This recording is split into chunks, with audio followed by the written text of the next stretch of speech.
So students, today we will discuss about inverse function or inverse of a function. तो सबसे important बात जिस पे मैं सबसे ज़्यादा एम्फेसाइज करना चाहता हूँ यहाँ पे, तो मैं ये बोलना चाहूँगा कि if there is a function f from x to y has an inverse function,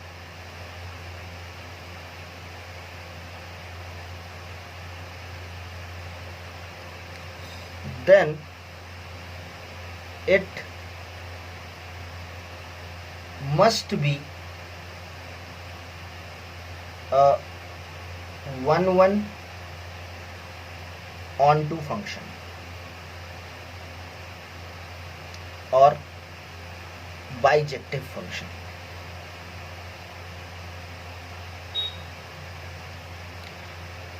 in fact inverse क्या होता है ये बात डिफाइन करने से पहले ही मैं ये कंडीशन एम्फेसाइज करना चाहता हूँ कि अगर हम लोग इनवर्स के बारे में सोचें भी तो हमारे दिमाग में पहले ये चीज़ होना चाहिए कि हम लोग पहले ये चेक कर लें कि हमारा जो गिवन फंक्शन है वेदर और नॉट ये बाइजेक्टिव है कि नहीं है। तो इनवर्स कहने से हमारा मतलब क्या है, तो देखते हैं कि मैपिंग से इसको समझते हैं। फॉर एग्जांपल हमारे पास दो सेट्स हैं x एंड y और इनके बीच में हम लोग कोई फंक्शन रूल सेट करना चाहते हैं f के द्वारा। सो लेट अस से x के जो मेंबर हैं वो हैं 1, 2, 3 और y के जो मेंबर हैं वो हैं अल्फ़ा, बीटा और गामा। एंड क्लियरली अगर ये 1-1 फंक्शन है तो कहने का मतलब है कि y के हर एक एलिमेंट जो भी आपको अल्फ़ा, बीटा या गामा दिखेंगे वो x के बस एक और सिंगल एलिमेंट के ही इमेज होंगे। अल्फ़ा, बीटा या गामा में कोई भी x के दो एलिमेंट का इमेज नहीं है। सो इट इज़ 1-1 और y का जितना भी मेंबर है अल्फ़ा, बीटा, गामा सब इंगेज्ड है यहाँ पे, सब किसी ना किसी का इमेज है। So it is also onto. अभी इनवर्स कहने से हमारा मतलब ये है कि अगर हम लोग एक ऐसा रूल बना सकें जिससे कि y का हर एक एलिमेंट x के साथ एसोसिएट किया जा सके, यानी कि हमारा जो इनपुट हो वो y का एलिमेंट हो और जो आउटपुट हो वो x का एलिमेंट हो। अगर हम लोग एक ऐसा रूल डिफाइन कर सकते हैं, let us say we define a rule g, तो इसी को हम लोग f इनवर्स कहते हैं। यानी कि अगर हम लोग बोलें f ऑफ 1 तो हमें अल्फ़ा मिल रहा है, अगर हम लोग बोलें f ऑफ 2 तो हमें बीटा मिल रहा है और अगर हम लोग बोलें f ऑफ 3 तो हमें गामा मिल रहा है। और यहाँ पे अगर देखें g को, तो g एक ऐसा फंक्शन है कि g ऑफ अल्फ़ा जो है वो 1 हो जाएगा, g ऑफ बीटा जो है वो 2 हो जाएगा और g ऑफ गामा जो है वो 3 हो जाएगा। तो इस तरीके से हमने देखा कि सिंस x और y के बीच में 1-1 कॉरेस्पॉन्डेंस है, 1-to-1 कॉरेस्पॉन्डेंस है, तो इस तरीके से हम लोग एक रूल f सेट कर सकते हैं जो कि x के मेंबर को एज एन इनपुट लेता हो और y के मेंबर को एज एन आउटपुट हमें देता है। और हम लोग एक रूल g भी सेट कर सकते हैं so that as an input y का एलिमेंट होगा और एज एन आउटपुट हमें x का एलिमेंट मिलेगा। तो ये तो हमने जो फंक्शन लिया है वो हमारा बाइजेक्टिव है, इसीलिए हम लोग ऐसा कर पाए हैं। लेट अस सी कि क्या प्रॉब्लम आएगा अगर हमारा फंक्शन 1-1 ना हो तो। अगर 1-1 नहीं हुआ अगर हमारा फंक्शन, लेट अस से हमारे पास दो सेट फिर हैं, लेट अस से x एंड y और हमने इनके बीच में एक फंक्शन डिफाइन किया है। लेकिन इस बार जो हम लोग फंक्शन ले रहे हैं वो हम लोग 1-1 नहीं लेंगे, मेनी 1 लेंगे। फॉर एग्जाम्पल हमारे पास इधर अल्फ़ा है और इधर बीटा है। नाउ 1 का भी इमेज अल्फ़ा है, 2 का भी इमेज अल्फ़ा है और 3 का इमेज जो है वो बीटा है। Now it is many 1 but it is onto तो है लेकिन 1-1 नहीं है, ये एक मेनी 1 फंक्शन है। तो प्रॉब्लम क्या आएगा, फंक्शन f तो वेल डिफाइंड है, ऐसा हो सकता है कि x के दो एलिमेंट का y में एक ही इमेज हो, यानी कि x दो इनपुट के लिए हमें सेम आउटपुट मिले, ऐसा हो सकता है। लेकिन जब हम लोग इसका इनवर्स स्टैब्लिश करने का कोशिश करेंगे तो ये फंक्शन रह ही नहीं जाएगा। क्यों नहीं रह जाएगा?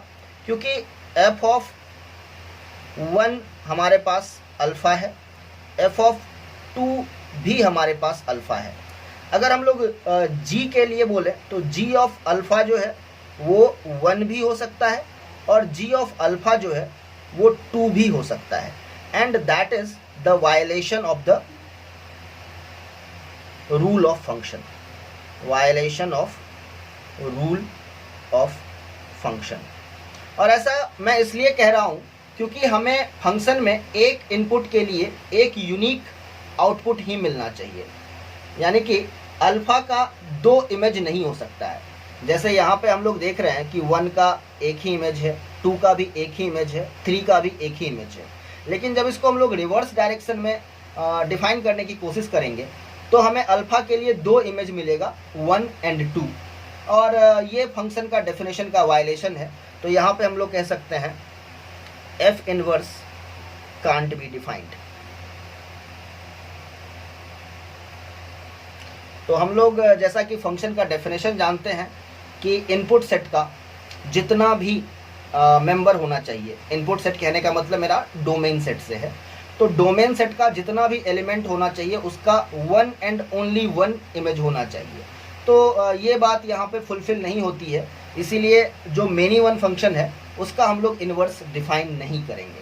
चलिए अभी हम लोग ये भी देख लेते हैं कि अगर हमारा फंक्शन ऑन टू नहीं रहेगा तो फिर क्या प्रॉब्लम है। So guys, let us take an example of into function. तो let us say this is x, this is y, और इनके बीच में हम लोग एक फंक्शन रूल f डिफाइन कर रहे हैं। x के एलिमेंट 1, 2 एंड 3 हैं। y के जो एलिमेंट्स हैं वो अल्फ़ा, बीटा, गामा और डेल्टा हैं। सो let us say कि हम लोगों का जो कॉरेस्पॉन्डेंस है वो कुछ ऐसा है कि 1 is associated with alpha, 2 is associated with beta and 3 is associated with gamma. तो यहाँ पे हम लोग देख सकते हैं कि हमारा फंक्शन जो है वो 1, 1 तो है, y का कोई भी मेंबर x के किसी एक ही मेंबर का इमेज है, 1, 1 तो है, लेकिन ये हमारा फंक्शन जो है वो ऑन टू नहीं है, वो इनटू है। इसलिए ऐसा इनटू है क्योंकि हमारा कोडोमेन में अल्फ़ा, बीटा, गामा और डेल्टा 4 एलिमेंट है, जबकि हमारा रेंज जो है वो अल्फ़ा, बीटा और गामा ही है, डेल्टा किसी का भी इमेज नहीं है। तो खैर ये फंक्शन f तो वेल डिफाइंड है, बट जब हम लोग इसका रिवर्स या इनवर्स फंक्शन डिफाइन करने का कोशिश करेंगे, अगर हम लोग y को f के साथ एसोसिएट करने की कोशिश करेंगे बाई सर्टेन रूल g, तो यहाँ पे हमारा जो डेल्टा है उसके लिए हमें कोई भी इमेज नहीं मिलेगा। फॉर एग्जाम्पल हम लोग यहाँ पे देख रहे हैं कि f of 1 is equal to alpha, f of 2 is equal to beta and f of 3 is equal to gamma। तो x to y जो हम लोग आ रहे हैं, तो हमारा जो डोमेन है उसमें हर एक का कोई ना कोई इमेज हमें y में मिल जा रहा है। लेकिन जब हम लोग रिवर्स डायरेक्शन में जा रहे हैं, g ऑफ अल्फ़ा डिफाइन कर रहे हैं वो 1 आ जाएगा, g ऑफ बीटा डिफाइन कर रहे हैं तो ये 2 आ जाएगा, g ऑफ गामा डिफाइन कर रहे हैं तो ये 3 आ जाएगा। But there will be no image for g of delta. g of delta के लिए हमारे पास कोई भी इमेज x में अवेलेबल नहीं है। तो इस वजह से हम लोग यहाँ पे देख रहे हैं कि यहाँ पे भी हमारा जो f इनवर्स है वो डिफाइन नहीं किया जा सकता है। So will say f inverse can't be defined.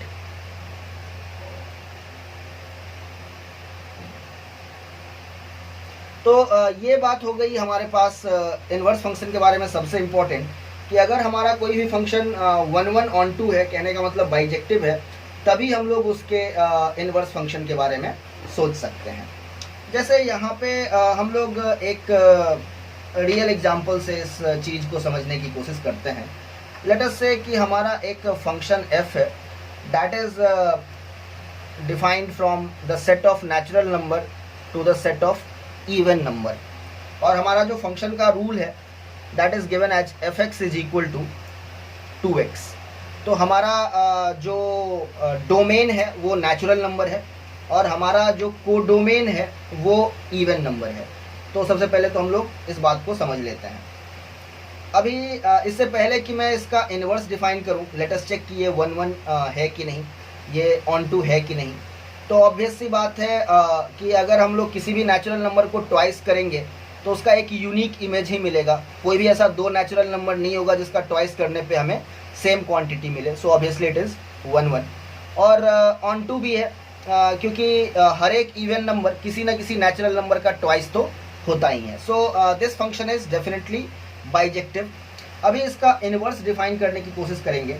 और हम लोग जब इन्वर्स डिफाइन करने की यहाँ पे कोशिश कर सकते हैं तो हम लोग ऐसे बोलेंगे कि fx के जगह हम लोग y रखते हैं। So y is equal to 2x, therefore I can say that x is equal to y by 2। Now अगर मैं एक function g of x define करूँ, दैट इज यहाँ पे y नहीं लेकर के मैं x ही ले रहा हूँ, so x by 2। So g of x is defined as x by 2 and g must be defined from the set of even number to the set of natural number। तो यहाँ पे हम लोग देख रहे हैं कि हमारा जो ये gx फंक्शन है वो हमारे f का इन्वर्स है। So g is equal to f inverse. तो इस तरीके से हम लोग इन्वर्स फंक्शन के बारे में बात कर सकते हैं कि किस तरीके से हम लोग इन्वर्स फंक्शन कैलकुलेट करते हैं। अभी हम लोग इसको एक फॉर्मल लैंग्वेज में डिफाइन कर लें। We will write if f is a bijective function and bijective कहने से हमारा मतलब है एक ऐसा फंक्शन जो कि 1 1 भी हो और ऑन टू भी हो, from x to y, then there exists a unique, and let me emphasize the word unique, function g that is from y to x। कहने का मतलब हमारा जो f के लिए डोमेन था वो g के लिए को डोमेन है, और जो f के लिए को डोमेन था वो g के लिए डोमेन है। such that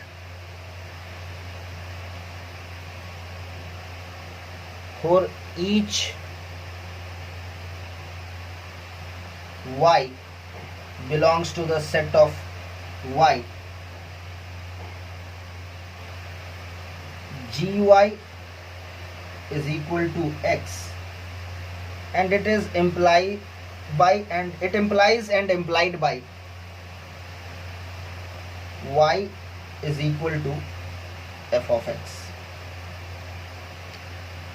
and g is called inverse of f।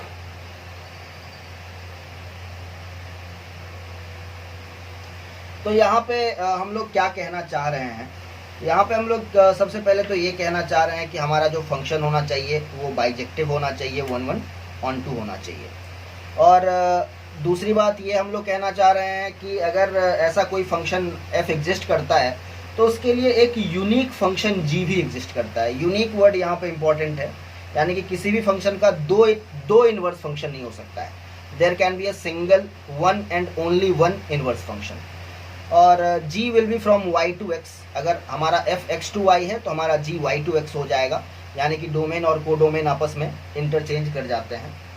तो अभी ऐसा होगा कि y का जो हर एक एलिमेंट है वो हमारा x के किसी न किसी एलिमेंट के साथ इंगेज हो जाएगा, यानी कि अगर हम लोग y को एज एन इनपुट लेंगे तो x हमें कोई ना कोई x हमें एज एन आउटपुट मिलेगा ही।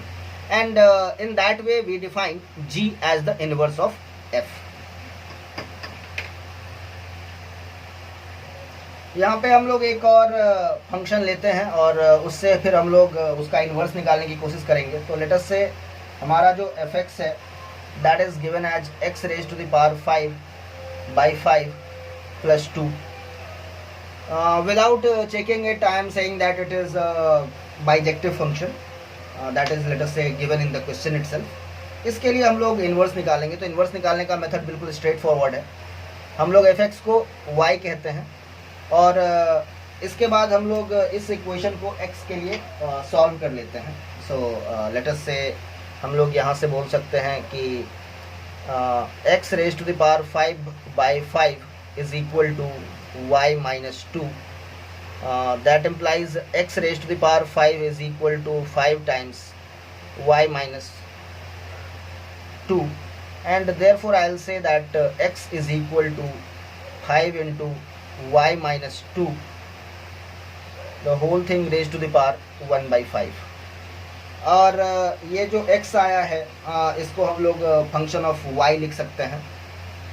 जैसे हम लोगों ने y as a function of x लिखा, उसी तरह से x को as a function of y लिख सकते हैं।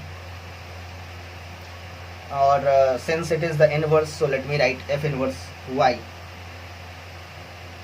तो हमारे पास जो ये f इनवर्स y आ गया है, that is given as 5 times y minus 2 raise to the power 1/5। So that is the simple method of calculating the inverse of a function. Now एक बहुत ही इंटरेस्टिंग प्रॉपर्टी है about the graphs of inverse function। तो basically हम लोग यहाँ पे ये कह सकते हैं कि the graphs of f and f inverse are mirror image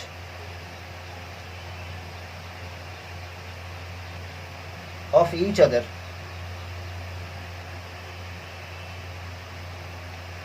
with respect to the line y is equal to x। हमारा जो फंक्शन f और उसका जो इन्वर्स होगा, इन दोनों का जो ग्राफ होगा वो आपस में एक दूसरे का मिरर इमेज होगा, और mirror will be lying on the line y equal to x। इसको एक एग्जांपल से समझ सकते हैं बहुत ही आसानी से। Let us say this is my x-axis, this is my y-axis, and this is the line called y is equal to x। हम लोग एक फंक्शन fx डिफाइन कर लेते हैं, that is equal to x cube. ये एक अच्छा example इसलिए है क्योंकि ये बाइजेक्टिव फंक्शन है, और इसका जो हमारा ग्राफ होता है that looks something like this।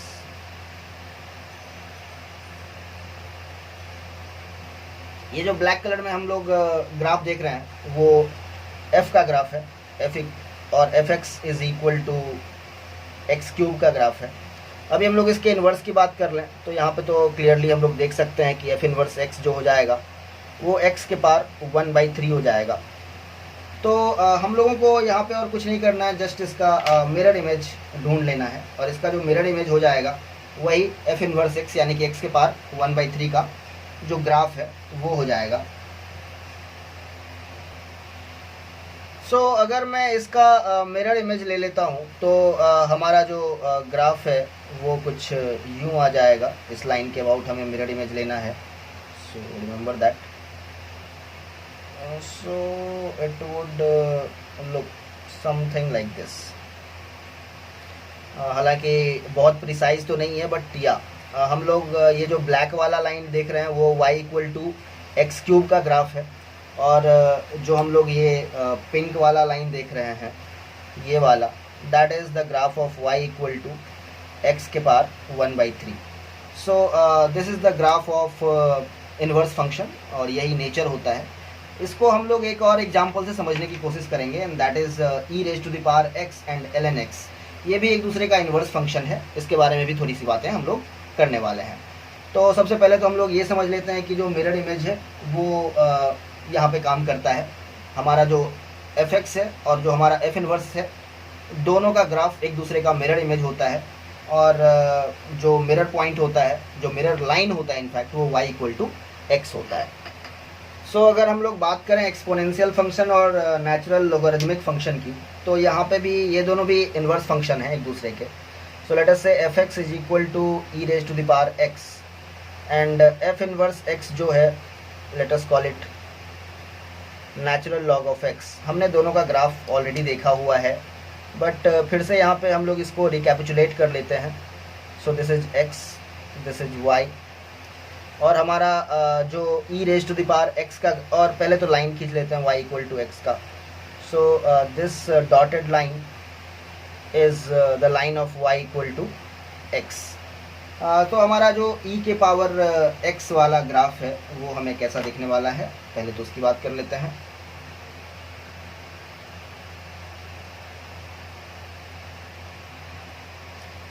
तो जैसा कि हम लोग जानते हैं हमारा e raise to the power x का ग्राफ कुछ ऐसा होता है, और ये जो पॉइंट होता है यहाँ पे ये 0,1 को डिनोट करता है.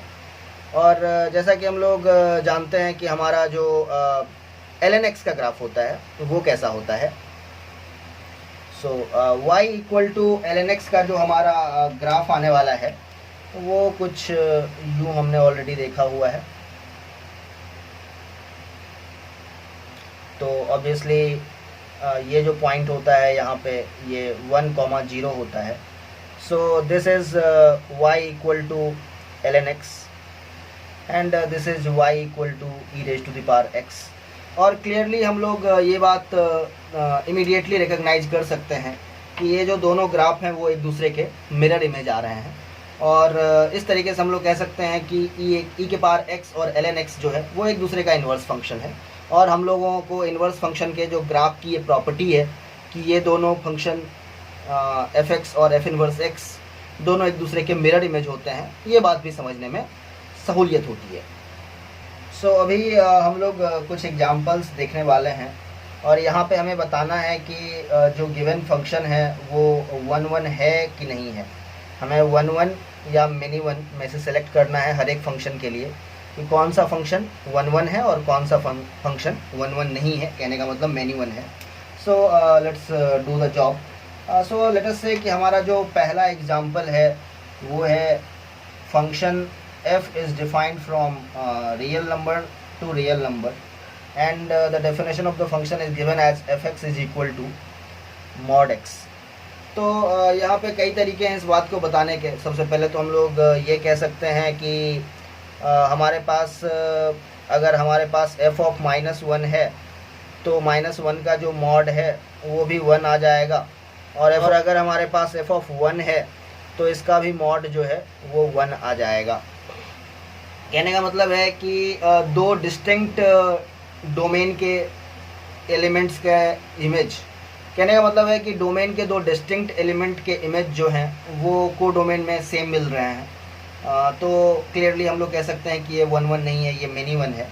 और ग्राफिकली भी हम लोग इसको बता सकते हैं कि लेटर से हमारा जो y equal to mod x का ग्राफ आता है वो कुछ ऐसा आता है. लेटर से this is my x axis, this is my y axis and this is the graph of mod x. इसमें अगर हम लोग कोई भी हॉराइजॉन्टल लाइन ड्रॉ करते हैं तो ये हॉराइजॉन्टल लाइन हमारे ग्राफ को 2 पॉइंट्स पे कट कर रहा है, तो फिर ये जो है क्लियर कट एक मिनी 1 फंक्शन आ जाएगा. Okay, now let us talk about another function. That was the first example. Let us talk about this example. So the function f is defined from real number to real number, and f(x) is given as 3x minus 1.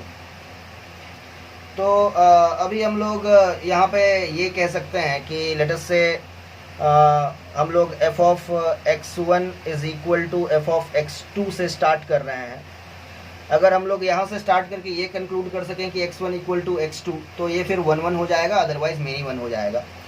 तो f of x1 हो जाएगा 3x1 minus 1 is equal to 3x2 minus 1. 1 से हम लोग 1 को cancel कर सकते हैं यहाँ पे. So I have 3x1 is equal to 3x2. So from here I can conclude that x1 is equal to x2. कहने का मतलब है कि इस केस में हमारा जो fx1 है वो fx2 के बराबर तभी हो सकता है जब x1 x2 के बराबर हो. और इस तरीके से हम लोग कह सकते हैं कि हमारा जो ये गिवन फंक्शन है वो एक 1,1 फंक्शन है. और इसको हम लोग दूसरे तरीके से यानी कि ग्राफिकली भी बता सकते हैं. तो लेट अस से ये हमारा x एक्सिस, ये हमारा y एक्सिस है.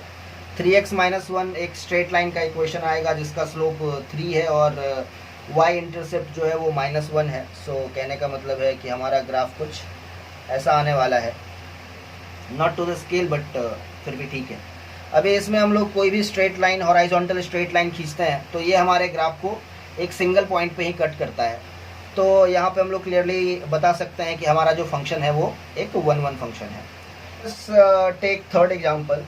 सो I have got another function f which is again defined from real number to real number and its definition fx is given as x square. हालांकि हमने जो thumb rule बताया था उसी के बेसिस पे हम लोग बता सकते हैं कि यहाँ पे हमारे पॉलिनोमियल फंक्शन का जो ऑर्डर है वो इवन है। इस हिसाब से हम लोग सिंपली कह सकते हैं कि ये एक मेनी वन फंक्शन है।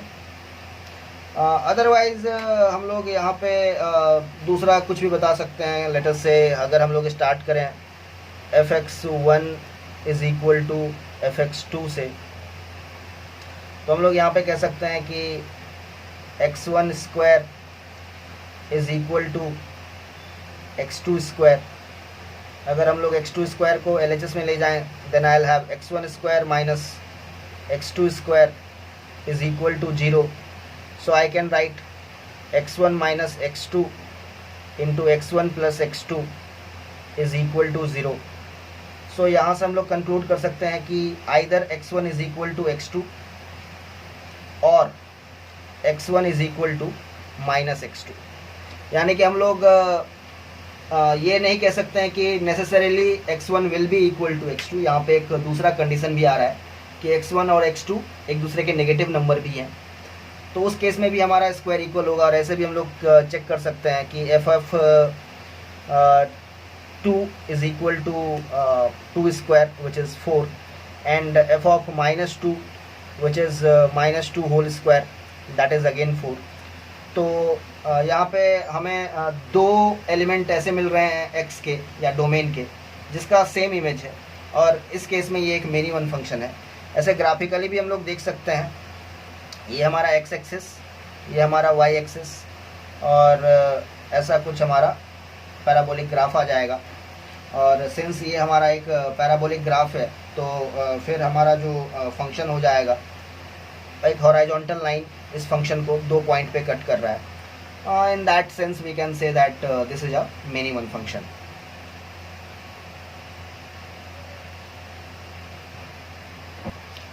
Now let us do a few example where I need to check the given function is onto or into. तो जो सबसे पहला एग्जाम्पल मैं ले रहा हूँ, let us say here f is defined from real number to real number and it is given as f of x is equal to 3x plus 7। तो हमारे पास जो fx है वो 3x प्लस 7 है। तो यहाँ पे हम लोग क्लियरली देख सकते हैं कि हमारा जो रेंज आने वाला है वो भी रियल नंबर आएगा, क्योंकि 3x प्लस 7 से हम लोग हर एक रियल नंबर ऑब्टेन कर सकते हैं। और इस वजह से हम लोग यहाँ पे इसको ऐसे भी हैंडल कर सकते हैं कि late us say fx equal to y and y is equal to 3x plus 7. So y minus 7 is equal to 3x. So x is equal to y minus 7 over 3. तो अगर मैं यहाँ पे x के जगह x minus 7 by 3 रखूँ, so let us say f of x minus 7 by 3, then it will be equal to 3 into x minus 7 by 3 plus 7, ये 3 से 3 कैंसिल हो गया एंड x माइनस 7 प्लस 7 हमारे पास आ रहा है which itself is x। So I can say that f of x minus 7 by 3 is equal to x, which shows कि कोई भी जो रियल नंबर होगा वो हमारे रेंज का एलिमेंट होगा ही होगा। तो यहाँ से हम लोग कह सकते हैं कि हमारा जो को डोमेन है y that is equal to range which is fx। तो इसका मतलब हो गया कि हमारा जो गिवन फंक्शन है वो एक ऑन टू फंक्शन है। Let us take another example to classify a function into onto and into. So let us say the function f is defined from r positive, that is positive real number to real number। यहाँ पे हमारा domain जो है वो positive real number है और हमारा जो को डोमेन है वो set of all real number है and fx is defined as root x। तो अभी हम लोग यहाँ पे ये देख रहे हैं कि हमारा जो रेंज है एफ ऑफ एक्स है, तो रेंज है वो भी बस एक पॉजिटिव नंबर ही हो सकता है, पॉजिटिव रियल नंबर ही हो सकता है, क्योंकि किसी भी पॉजिटिव नंबर का अगर हम लोग स्क्वायर रूट करेंगे तो हमारे पास सिर्फ और सिर्फ पॉजिटिव नंबर ही मिलेंगे। फॉर एग्जांपल अगर मैं 1 का स्क्वायर रूट कर रहा हूँ आई विल गेट 1, अगर मैं स्क्वायर रूट ऑफ 2 कर रहा हूँ आई will gate 1.414 and so on. So basic बात ये है कि हमारा जो रेंज आ रहा है वो आर प्लस आ रहा है, लेकिन हमारा जो कोड डोमेन है वो set of all real number है। सो यहाँ पे हम लोग क्या देख रहे हैं कि हमारा जो रेंज एफ ऑफ एक्स है that is a proper subset of codomain y, equality hold नहीं कर रहा है। और अगर ऐसा है तो हमारा जो फंक्शन है वो एक इनटू फंक्शन बन जाता है। So this is an into function. इसी बात को हम लोग एनालिटिकली भी कह सकते हैं, जैसे हमारे पास f x is equal to root x है, एफ एक्स को मैंने वाई लिख दिया, so y equal to root x, squaring both side I will get y square is equal to x. तो कहने का मतलब ये है कि एफ ऑफ एक्स स्क्वायर जो लेंगे हम लोग that will become square root of x square and that will be x. यानी कि यहाँ पे हम लोग एक्स स्क्वायर डाल सकते हैं तभी हमारे पास एक्स आएगा, और एक्स स्क्वायर जो है वो सिर्फ आर प्लस हो सकता है। तो कहने का मतलब हमारा जो रेंज है वो सिर्फ आर प्लस आएगा, एंड दैट इज़ वाई हमारा जो गिवन कोडोमेन है वो आर है, set of all real number है। तो यहाँ पे हम लोग ये बात देख रहे हैं कि हमारा जो फंक्शन है वो एक इनटू फंक्शन आ रहा है। Now let us take another example where a function f is defined from r to r, and let us say the definition of the function is given as fx equal to x square plus 1। यहाँ पे अगर हम लोग range की बात करें तो हमारे फंक्शन की जो मिनिमम वैल्यू है वो x इक्वल टू 0 पे एफ एक्स जो है वो 1 हो जाएगा। सो हमारा जो रेंज है that will start from 1 and it can go up to infinity. So this is my range. The minimum value of this function is going to be 1 and the maximum is obviously infinity. लेकिन हमारा जो code domain है वो हम लोग clearly देख सकते हैं कि हमारा जो कोड डोमेन है वो set of all real number है। तो कहने का मतलब ये है कि हमारा जो रेंज है that is a proper subset of codomain y. कहने का मतलब हमारा जो ये फंक्शन है वो भी एक इनटू फंक्शन ही है। Next let us check this function. Function f is defined from x to r and function is given as f x equal to 1 by x, and x is all non-zero real number,